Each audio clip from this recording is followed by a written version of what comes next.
It's good.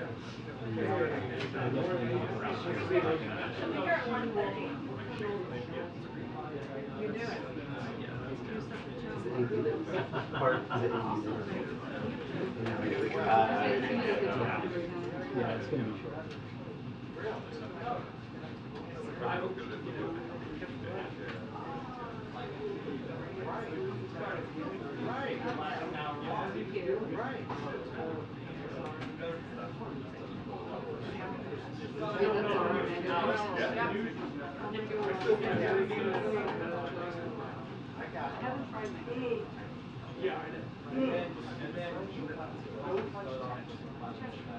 Hey,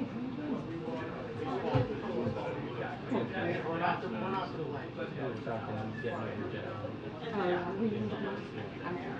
Oh yeah, I've got good pictures of Trevor stepping out in Alaska, wrapped him in Air Force One blanket. Oh yeah, yeah. He just walked around. That's incredible. With the blanket on his shoulders. With the blanket on his shoulders. Yeah, let me see if I... Oh, I can see it. Well, if there is ever...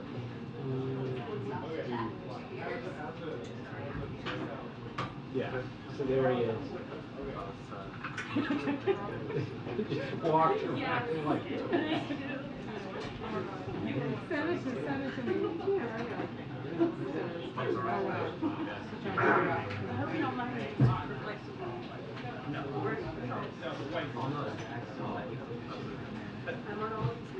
I'm switched on airdrop. I just texted you. Oh, okay, great. Perfect. Yeah, that's hilarious. I'm going to share it on the group chat. Oh, no, it's good.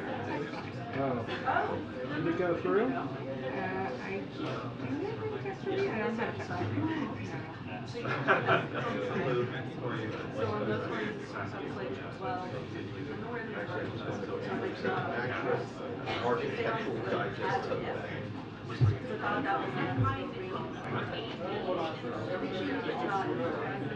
Very good.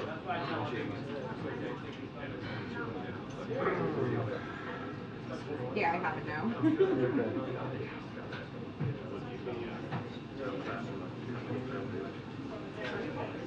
So it went through? Yeah, thank you.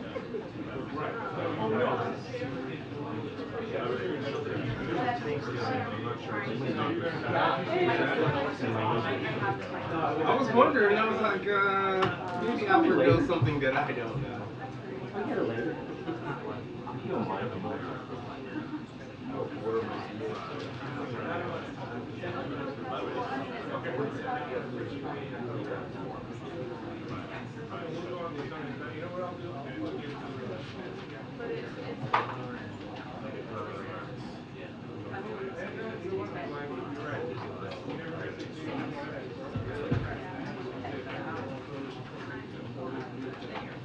that will never happen.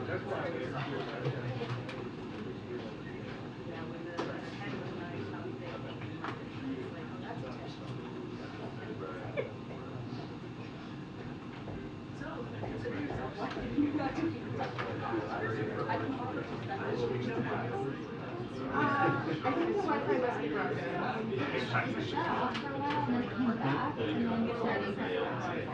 Yeah. I don't think it's. Oh no. Yeah, sorry. It seems to be working up here, but not. No, but I am on the phone.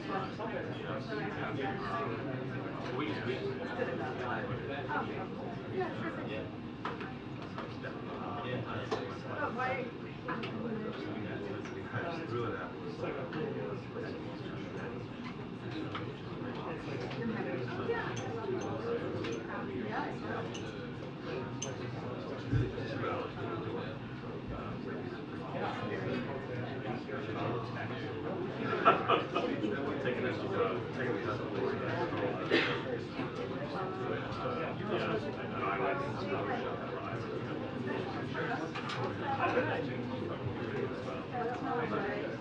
realized that the like scrape it off. And then I ordered a sparkling water and the straight. They gave me still. What was that?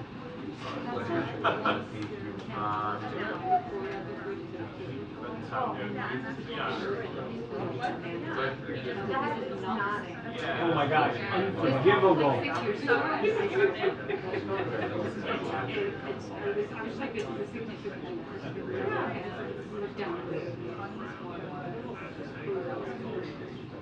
Is this what you were like, I gotta go to Montreal? No, this happened in the booth.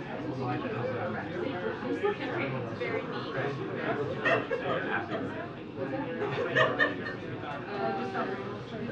neat. Or was this when you were at AP?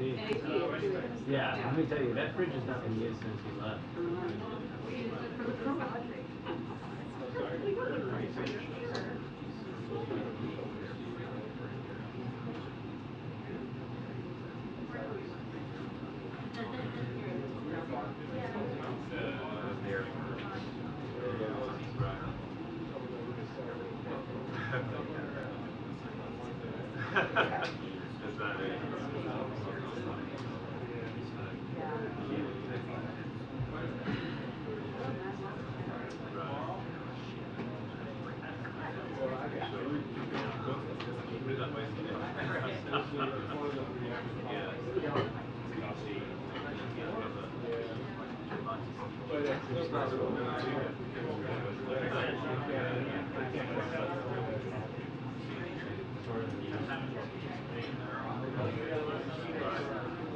You better have some good questions.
That's a good place to do it.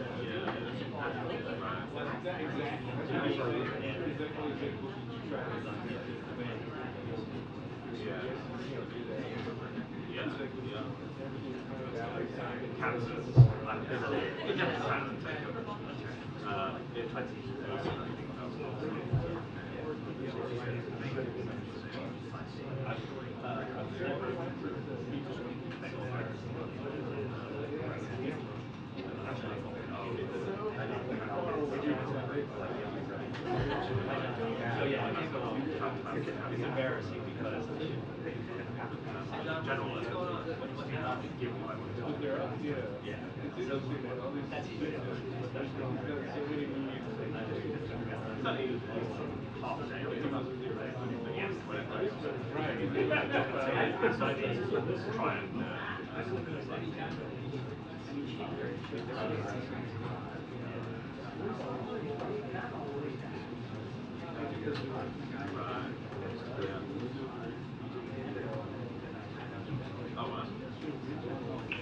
Attention, the press briefing will begin in 2 minutes. The press briefing will begin in 2 minutes. Yes. Little noted.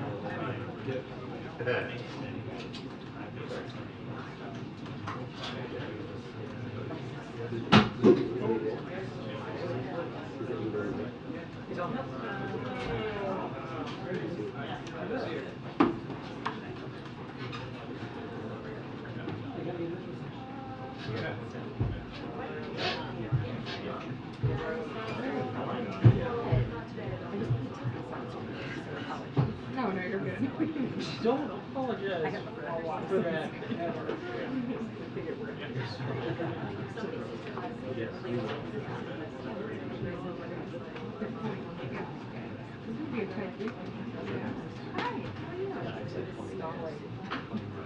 You're still working on that.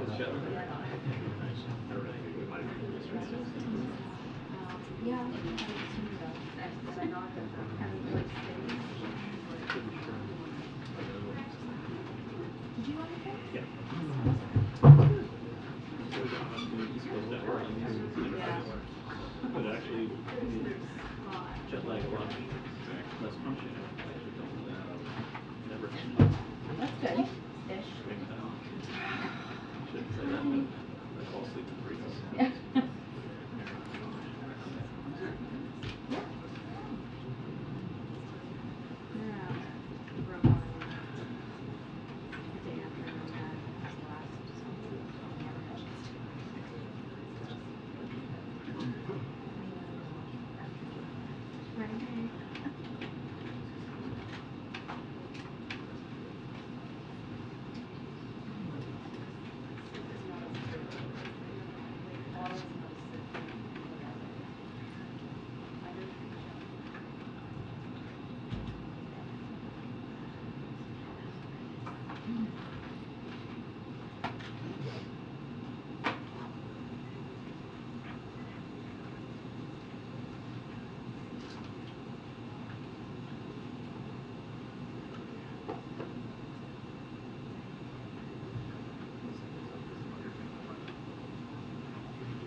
Hi, everybody. Hi. Good afternoon. 2 things for you at the top. I want to provide you with a brief update on where things stand with ongoing budget negotiations. The President's negotiating team has had productive discussions with the Speaker's team, and those discussions continue. You've heard all the congressional leaders make it clear that default is not an option. The President has said that, the Speaker has said that, and we want the American people to understand that as well. Preventing default is not a matter of debate. It's basically the responsibility of Congress. What is up for debate, though, is the budget. And that's what these discussions are about. 2 very different fiscal visions for our country and our economy. The President's plan invests in America and grows the economy from the bottom up and the middle out. And it does that while reducing the deficit by nearly $3 trillion over 10 years by asking the wealthy and corporations to pay their fair share, and by slashing wasteful spending on special interest. House Republicans proposed and passed a very, very different plan. They want to slash programs millions of hardworking Americans count on, while also protecting tax breaks skewed to the wealthy and corporations that will add $3.5 trillion to the debt. That's where these negotiations began. So look, the president and his negotiating team are going to continue to fight for the president's vision and for his priorities, and they're going to do that in good faith. At the end of the day, everyone understands that the only way to move forward here is with a bipartisan, reasonable agreement on the budget that can win support from both sides, from both Democrats and Republicans in the House and in the Senate. So there's no alternative to this. This is the path that we need to take, and that's what we're focused on, to make sure that we're getting things done for the American people. So before I go into questions, I just want to say a couple of words about George Floyd. Today, 3 years after the murder of George Floyd, President Biden paid tribute to George Floyd, his family, and advocates who have fought tirelessly for reform and accountability measures. This morning, the president also vetoed a congressional Republican-led disapproval resolution that would have nullified crucial police reforms, many enacted in the District of Columbia on an emergency basis in 2020 after George Floyd's murder, such as banning chokeholds, setting important restrictions on use of force and deadly force, improving access to body-worn camera recordings, and requiring officer training on de-escalation and use of force.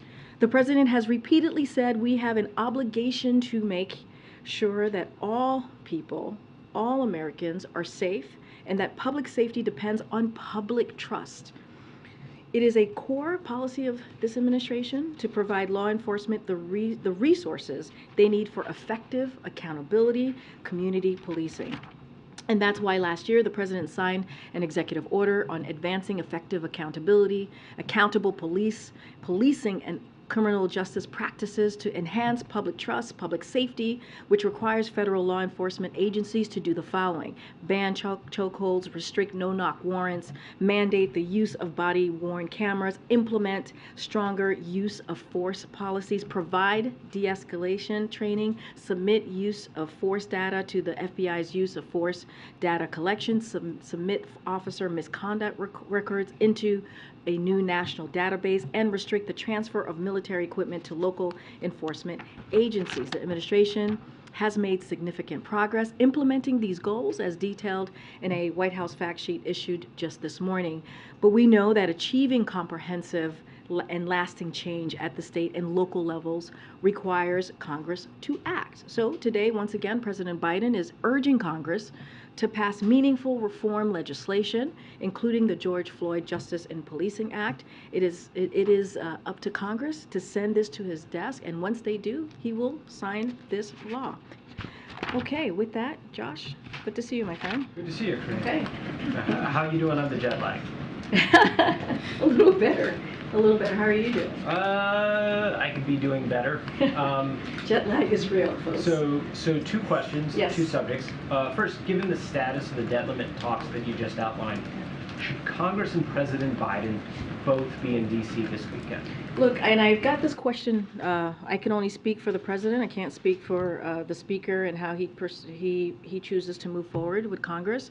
What I can say is that the president could deal with this issue anywhere he is, and so I'll just leave it as that.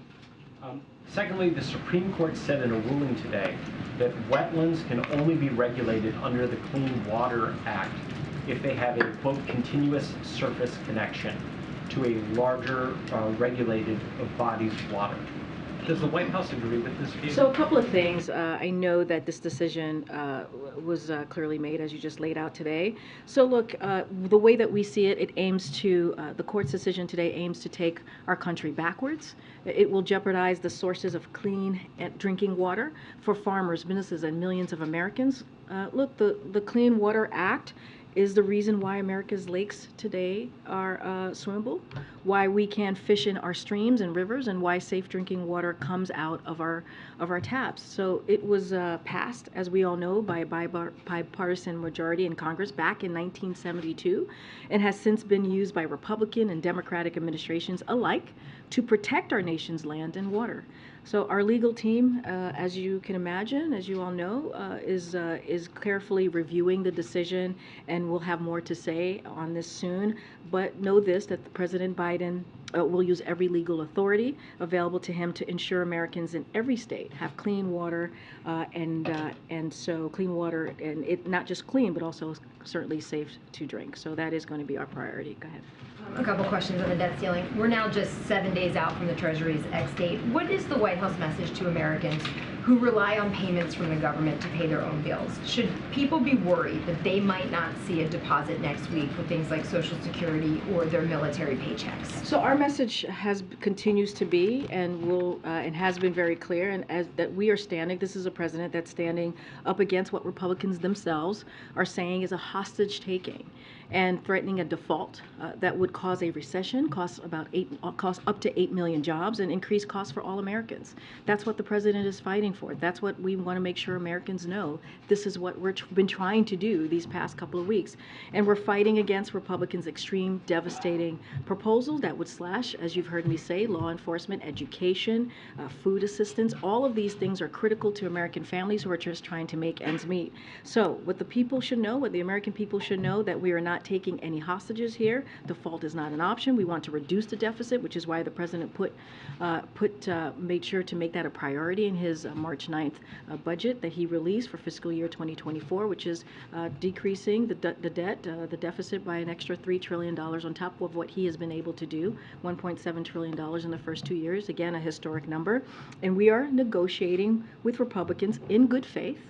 And as I mentioned yesterday, and as the president mentioned on Sunday, we offered an additional cut to the spending of $1 trillion on top of the $3 trillion that we mentioned in our budget, the president's budget on March 9th, and on top of what we've been able to do the first 2 years. So that's our focus. We're fighting for the American people, and that's what we're going to continue to do. When Americans hear default is not an option, can they also hear a guarantee from the White House that the government will be able to deliver their deposits next week? We're going to do everything that we can to make sure that default is indeed not an option. And here's not just from us. We heard from all four leaders in this week, from Speaker McCarthy as well as the president, say that default is not an option. So that's what we're moving towards.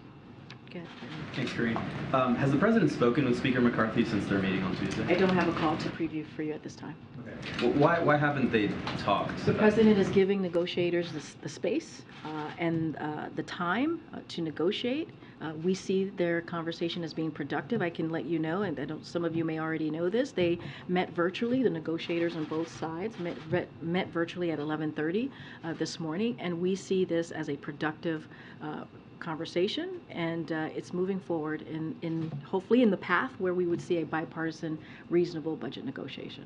As these negotiations have progressed, there have been some concerns from progressive lawmakers about what the White House might be willing to give. Today, Congressman Jamal Bowman told my colleague Manu Raju that we don't negotiate with terrorists globally. Why are we going to negotiate with the economic terrorists here that are the Republican Party? And he said he's very concerned that the president will give in to Republican demands for spending cuts. So what kind of assurances can you provide Congressman Bowman, perhaps Democrats across the country who are concerned that this White House is going to allow spending cuts, not just a freeze? So here's the thing. The president is fighting to protect clean energy manufacturing. He's fighting to protect health care. He's fighting to protect student debt relief and to lower costs for prescription drugs and save the government money. That is what the president is fighting for. That's what you saw in his March 9th budget, and that's what he's going to continue to do. He's fighting against proposals that take away health care and increasingly put people in poverty, American people in poverty. And so you saw this, the president said this on Sunday. He's not going to agree on a deal that protects a $30 billion tax break for big oil, which made $200 billion last year, while putting health care for 21 million people, 21 million Americans at risk by going after Medicaid. He's not going to agree to a deal that protects $200 billion in subsidies for big pharma. You heard us say that. And cuts over 100,000 school teachers and assistants and 30,000 law enforcement officers. We've been very clear about that. And so we have laid out what the president is fighting for, and he's going to continue to do that. What I'm not hearing here, though, is that you're not ruling out cutting spending beyond this current fiscal year. What I've said, and I've been very clear, we're just not going to read out, I'm not not going to negotiate from here. I'm not going to read out conversations that we have from here. What I can say is lay out what the president said on Sunday. He's been very clear what he's fighting for: healthcare, right, clean energy, manufacturing. He's fighting for to make sure that a student debt relief exists. All of those things are really key to what the president is fighting for. He is not for taking away people's healthcare. We're talking about 21 million people. He's not for that. And pushing people into poverty? No, he's not for that either. So I'm not going to get into specifics of the negotiation, but that's what the president has been very clear on. Is the president confident that he can deliver the necessary Democratic votes on any deal that he agrees to with Speaker McCarthy? So look, a little bit about that. Look, I'm not going to get to speak to exact number, right? That's not something I'm going to do from here, but the president and the speaker have said the only way forward is to have a bipartisan, reasonable budget agreement that's going to need both Democrats and Republicans in the House and in the Senate. And if you look at votes during the Trump administration, 70 to 200 House Democrats voted to prevent default. Each time it came up during Donald Trump's tenure as president. And of course, the Senate requires 60 votes, as we all know, which will be necessary, which will of course mean that you need a bipartisan vote in the Senate. So we know this vote will require, again, Democrats and Republican votes, so which means that when you negotiate, when these negotiations happen, both sides have to understand that neither side is going to get everything that they want. And so that's what we're working towards. That's what you've been seeing from the negotiation team. Okay, Joey, and then I'll come back down. Karine, Treasury Secretary Janet Yellen yesterday said she would be soon providing a more precise X date for default. Has the White House gotten any indication from Treasury of what that date could be? No, we have not. That's something for that's something for the Treasury Department too. Is the White House operating under the assumption that a deal needs to be approved by June 1st? Or? What I can really say about that is I can refer you to Secretary Yellen, who has said that it would be as early as June 1st. And today said, and then recently said, it would almost certain be June 1st. I could just only refer you to what she has said previously. Most recently, I think earlier this week, she has been pretty much communicating with all of you what the X date is to the American people, and that's all I can really share with you. The deal needs to be approved by June 1st. Well, she has said the likely X date is June 1st, and so we are trying to make sure that we get the budget negotiation done as soon as possible, so that we can make sure that we avoid default again. But default is not negotiable. It should be done without conditions. But of course, we are working towards this budget negotiation. Thanks, Karine. Rep. Kevin Hern, who leads the largest Republican caucus, told Reuters earlier today that he believed a deal to raise the debt ceiling was likely by Friday afternoon. Can you comment on? I don't have a timeline for you. We want this to be done as soon as possible. That's why the negotiators have been working around the clock, 24 hours practically, to get this done. I just mentioned they met at 11:30 virtually, and of course this is a priority, and we certainly see the urgency of getting this done as soon as possible. But as it relates to the debt limit, this can be done, as Shalonda Young said at this podium, the OMB director. She said you can write this up in 5 minutes and get this done. You can write the piece of legislation in minutes and get that done and make sure that the Congress does its constitutional duty. It's not a hard thing to do. Can you at least give us a sense of whether negotiators are getting close? I know they met this morning. Well, I said it's been productive, so clearly that means there continues to be a path forward. I'm not going to get ahead of this. I'm not going to get ahead of the negotiation process. But as I've said many times, they are productive. They continue to talk. Negotiation, you need to have a conversation, and that's continuing. And I think that's an important step forward that we're seeing. We have reporting showing that both sides are edging close to a deal, with parties just $70 billion apart on discretionary spending. I'm not going to get into details from here. I have a quick one on Russia. Russia's moved ahead on Thursday with a plan to deploy tactical nuclear weapons in Belarus. This is the first such deployment since 1991. Does the White House have a comment on that? So look, we've seen the reports of Russia-Belarus arrangement, and we'll continue to monitor certainly the implications here. We have not seen any reason to adjust our own nuclear posture. You've heard us say that before, nor any indication Republicans. Russia is preparing to use nuclear weapons for Belarus. Speaking to that particular issue, this is yet another example of making irresponsible and provocative choices. So we remain committed to collective defense of the NATO alliance, and I'll just leave it there. Okay, Karine, when you say that default is not an option, is that equal to guaranteeing that there will be a deal? Or is there a viable plan B? So what I can say is this is the only option that we have, is for Congress to do its job, for Congress to deal with the debt limit. That's the only option in front of us. That is the best option for the American people. That's the best way to make sure that our economy doesn't get turned on its head, that we don't get a situation where we potentially lose up to 8 million jobs or devastate retirement accounts.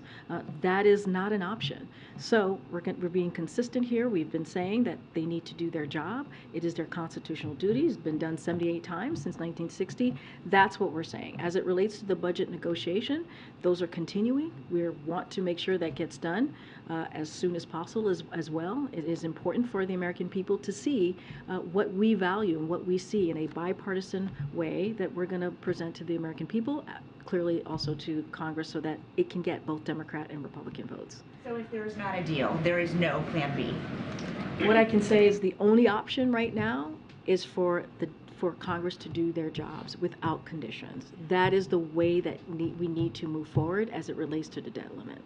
And one more on something the president said during his news conference. He suggested that MAGA Republicans may use default for political gain.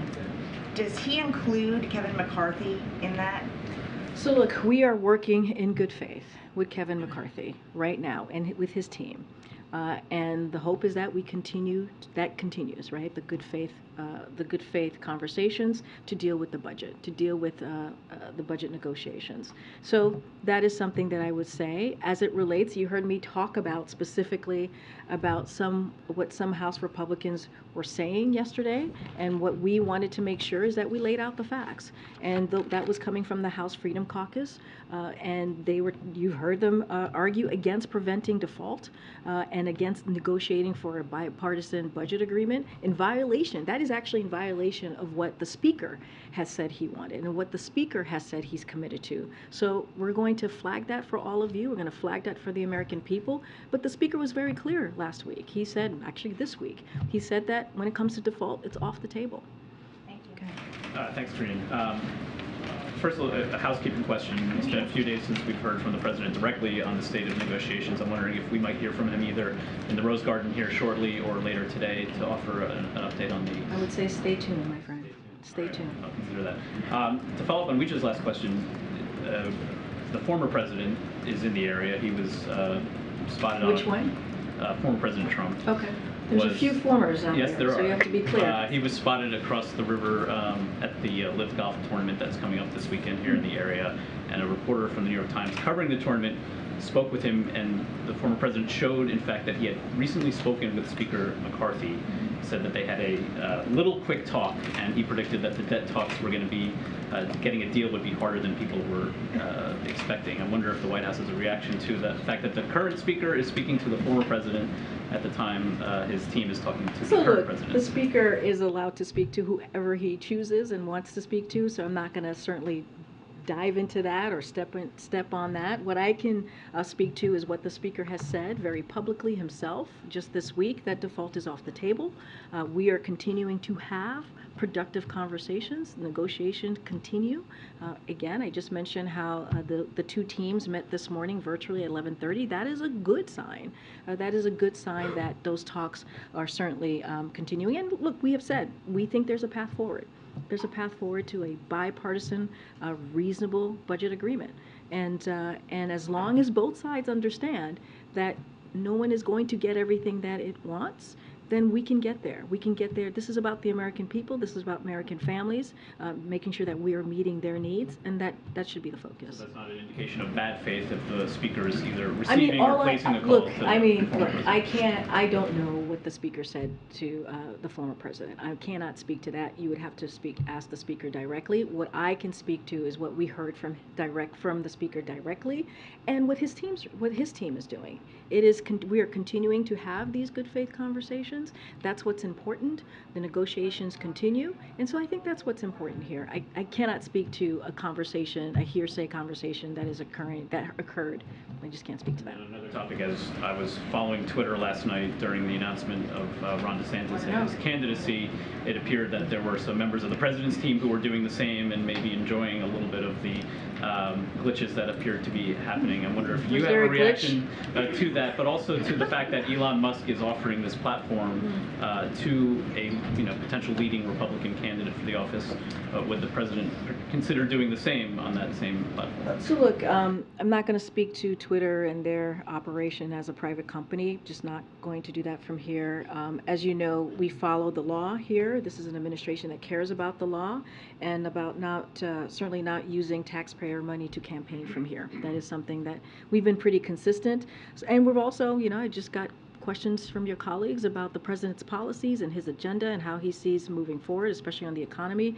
And so honestly, we just haven't had the time to take in any rapid, unscheduled assemblies, if you will. And so I'll just leave it at that. I think I'll just add, really, the president's focus is on middle-class Americans, is on working Americans, making sure that we deliver an economy that works for them, that doesn't leave them behind, that builds an economy from the bottom up, middle out. That's our focus. I know there's a gathering Okay. right now. Right now? The gather's happening right now? Oh, it's early. If it's possible to keep going after Okay, the gathering. okay, we'll Well, keep. the president's going to start speaking in 10 minutes. Okay, wow, okay, go ahead, Nadia. Thank you, Karine. Do you worry that the spending cuts might affect Ukraine assistance in the long run?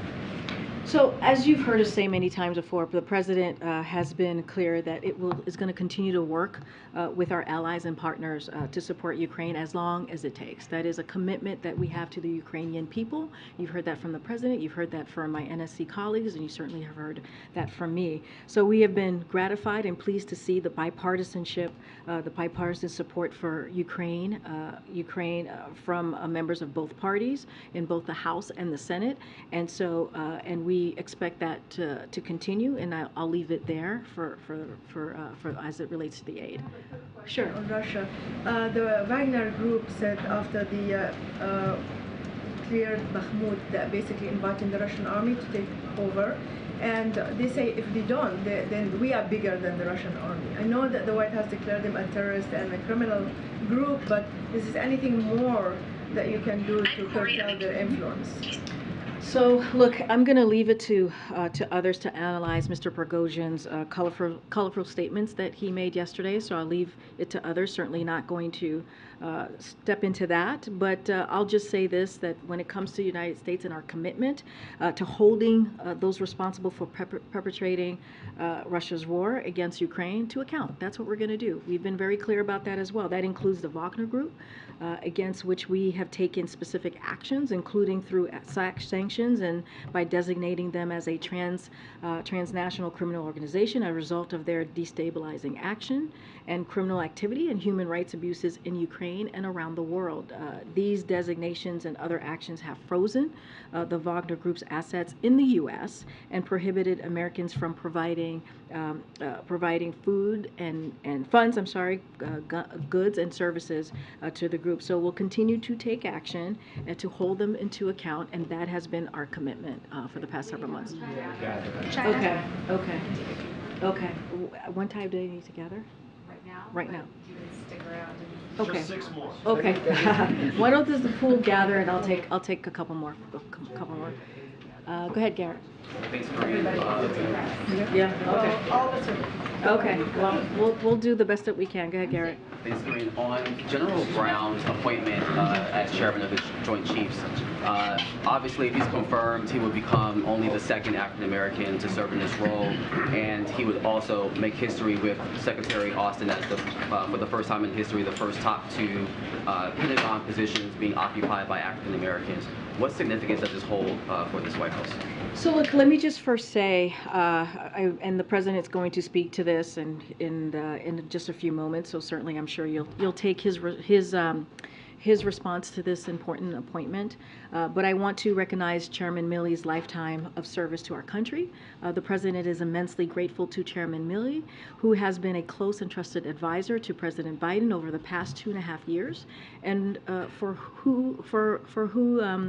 how he has worked with Secretary Austin to help our military address significant challenges, respond to new threats, and end America's longest war, and strengthen alliances and partnerships around the world. And General Brown, the President, knows that he will benefit from a leader with a wealth of military experience shaped in both peacetime and war, just like he has from Chairman Milley, as well as someone who understands the strategic challenges that lies ahead, that we face, that the U.S. faces around the world, but who also will ably represent the men and women of our armed forces as well as their families. And so, look, he is immensely talented.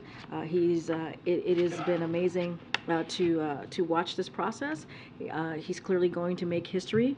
He's already made history as our nation's first black service chief, and he has been an important voice helping make our armed forces more inclusive, including through the video he recorded 3 years ago, just after the murder of George Floyd, that went viral and struck a chord with Americans across the country. So clearly, this is important. The president is proud to nominate him. I'm going to let the president speak more about the importance of his historical choice.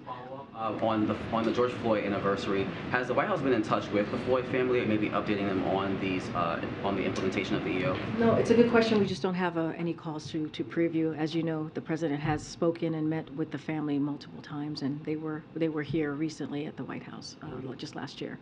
Go ahead, Ed. Yeah, thanks, Karine. So Fitch, a credit rating agency, has already put the U.S. in a credit negative watch. That's one domino that needs to fall before a downgrade.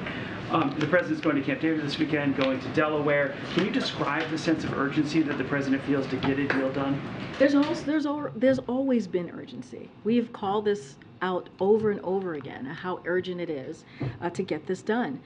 It is just one more piece of evidence, if you will. So we've been laying out, again, for months and months, how catastrophic this could be if the Congress didn't do its job and deal with the debt limit, as it's constitutional for them to be doing. That includes impacts to the credit rating of the United States, a reflection of our full faith in credit.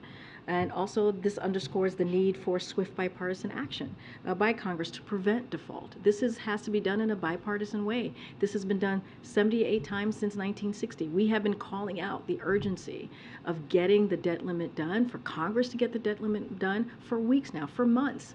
And so this is just another piece of evidence that default should not be an option. It is not an option. All the leaders who have met, the congressional leaders who have met with the president, has said default is off the table. So even if a deal is done today, the process could still take us into the middle of June to get it to the president's desk and to sign it. So is there a message then to companies, people, about that? That could be past the X date. So look, as I've said, our message to the from the president to the American people is that we are fighting. We are fighting to make sure that we protect American families.